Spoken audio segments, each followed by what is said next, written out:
Кыргыз Республикасынын Жогорку сотунун төрагасы Замирбек Базарбеков Нарын жана Ысык Көл областарынын жергиликтүү сотторуну жыйынтыктоочу кеңешмелерине катышты. Видеоконференц байланыш аркылуу өткөн кеңешмеге Жогорку соттун төрагасынын орун басарлары Нурлан Мусаев, Шыралы Камчыбеков жана Нургүл Бакирова катышты. Жергиликтүү соттордун өткөн жылдагы иши жөнүндө облустук соттордун төрагалары жана алардын орун басарлары маалымат беришти.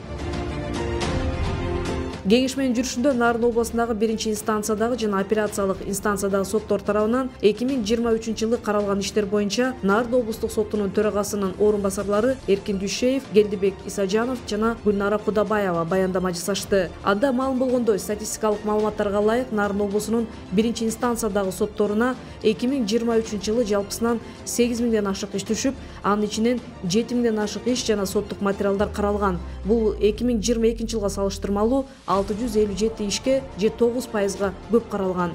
10 адамга карата кылмыш курамы жок болгондугуна байланыштуу актуу өкүм чыгарылган. 31 иш кайра кайтарылган.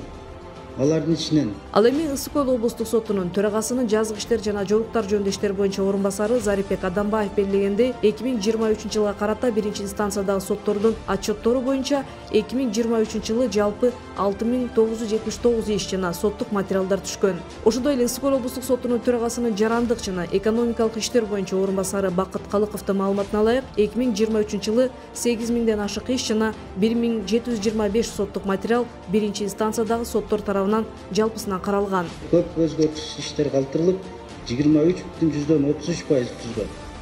Мындан тышкары Ысык Көл облустук сотунун төрагасынын административдик иштер боюнча орун басары Азамат Абдраимов 2023 жылы 349 административдик иш, 39 соттук материал каралгандыгын маалымдады. Жогорку соттун төрагасы Замирбек Базарбеков эки облустун жергиликтүү сотторунун судьяларынын көңүлүн колдонуудагы мыйзамдардын талаптарын так сактоого зарылдыгын буруп, орун алган мыйзам бузуулардын кайталанышына жол бербөөгө чакырды. Сот адилеттигин ишке ашыруунун жана өзүн өзү өнүктүрүүнүн сапатын жогорулатуу боюнча тынымсыз иш алып барууну тапшырды.